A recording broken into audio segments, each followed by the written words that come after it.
Okay, thank you so much. I would like to take this opportunity to thank Professor Liu Neng and also Professor Tsai and your colleagues for giving me this great opportunity. We have been talking about urbanization, focusing on population, and I would like to turn the attention away from people to our land. I think that any visitor to China must be very impressed by the enormous scale of urban development. That is something that probably is unprecedented in human history. So one of the questions that would naturally appear in our mind is how has this been possible? I remember a few years ago when we were looking at the nature of Chinese urbanization in New York. A well-known scholar, David Harvey, raised a question about money, the political economy of Chinese population. How has China managed to finance its project of urbanization? So essentially, this is the topic that I have become interested. This is a graph showing the relationship between between the process of industrialization. I don't know whether you can see that. Yeah. Okay. This is an indicator of the percentage of industrial output in the total social output generated by the Chinese economy. So you can see that before 1978, China already achieved a rapid industrialization.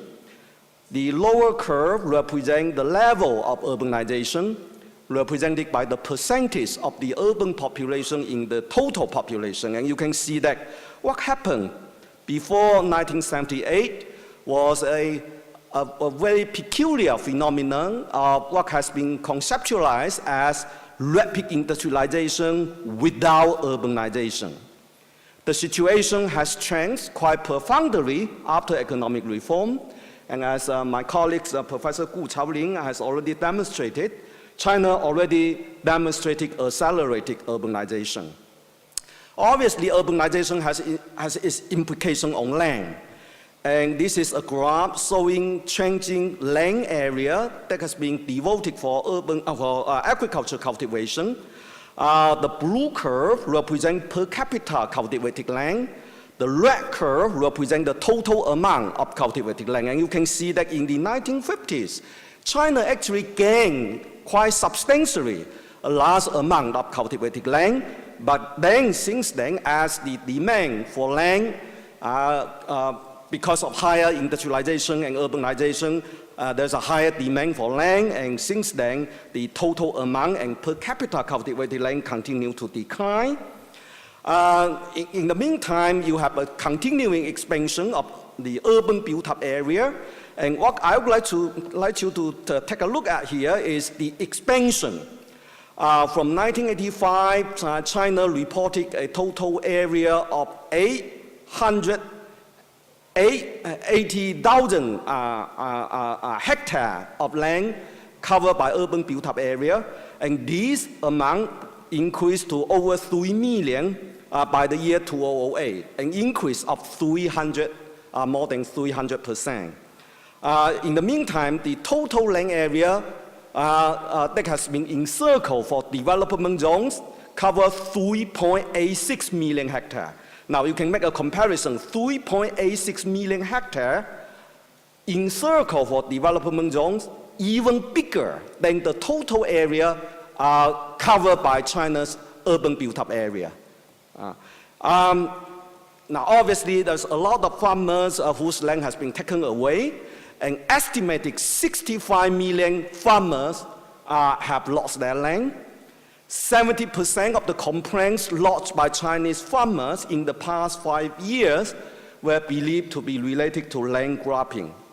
And these are some of the pictures that I managed to take from the Western news media, although they may not be able to be accessible in China. So how do we make sense of this phenomenon, China's land-based urbanization? Well, if you take a look at the literature, you have two competing interpretations, two totally different interpretations. The first, and perhaps the most popular interpretation is that, well, this is essentially an illustration of the notion of the tragedy of the common. In Chinese, the 公地悲剧, the tragedy of the common. That it's the result of an ambiguous definition of land property rights.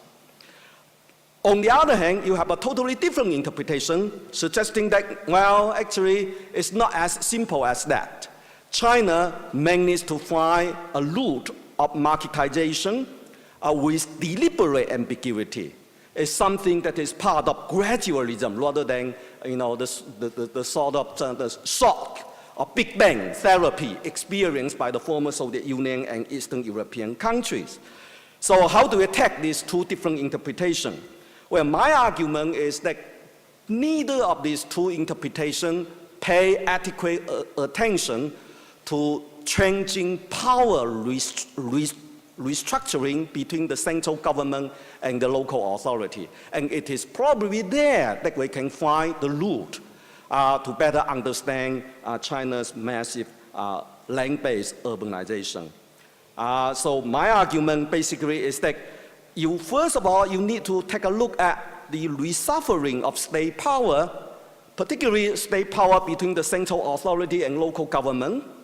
And then you take a look at the implication for the need for capital mobilization and the way in which local capital has been mobilized through land sale.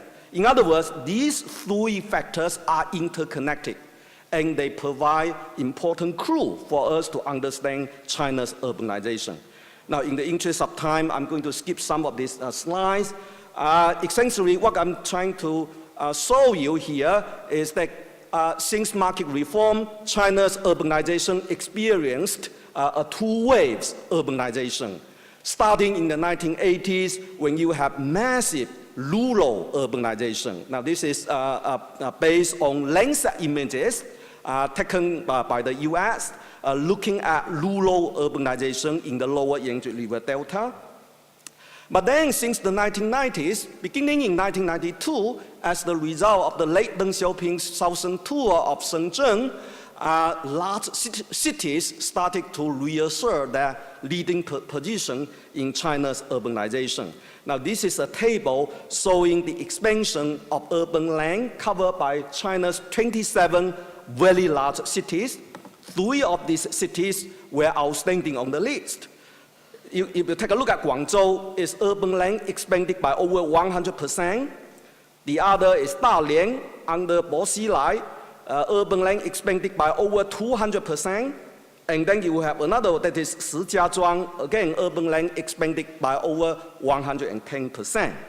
So what we have here, again, this is the processing of Landsat images taken for urban development in Beijing, in Shanghai, and also in Guangzhou. My argument is that in order to understand this massive urban land development, we really need to take a look at changes, state power, particularly the fiscal relationship and investment responsibility between the central authority and local government. Now, this is a graph showing the changing positioning of capital construction investment contributed by the central government and local government. You can see that before economic reform, before 1980, the central government took the lion's share of capital investment. In other words, the central authority assumed main responsibility for capital investment. The situation changed significantly after market reform. Central authority no longer took responsibility. Liability and responsibility were decentralized to local authority. In the meantime, in 1994, the central authority introduced the tax sharing system to re-centralize the power of tax revenue collection. So in other words, on the one hand, the central authority decentralized liability and responsibilities of development to the local government.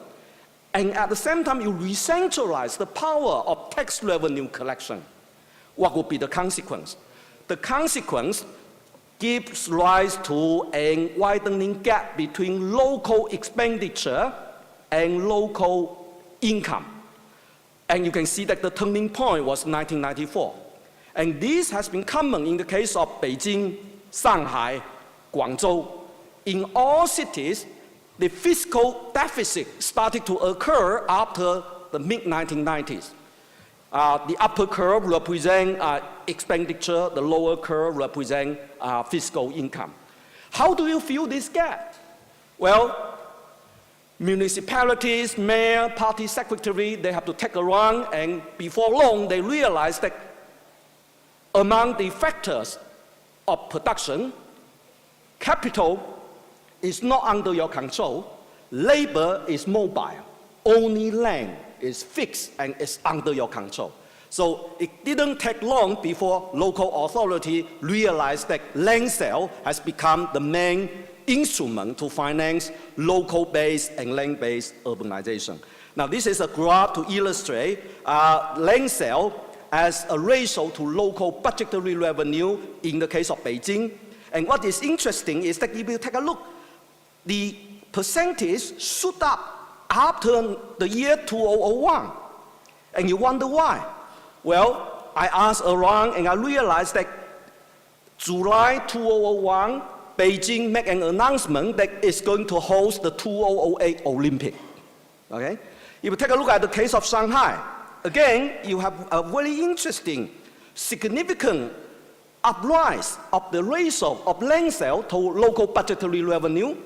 And now you wonder why in 2002? Well, again, December 2002, Shanghai was confirmed to be the host of the Shanghai Expo.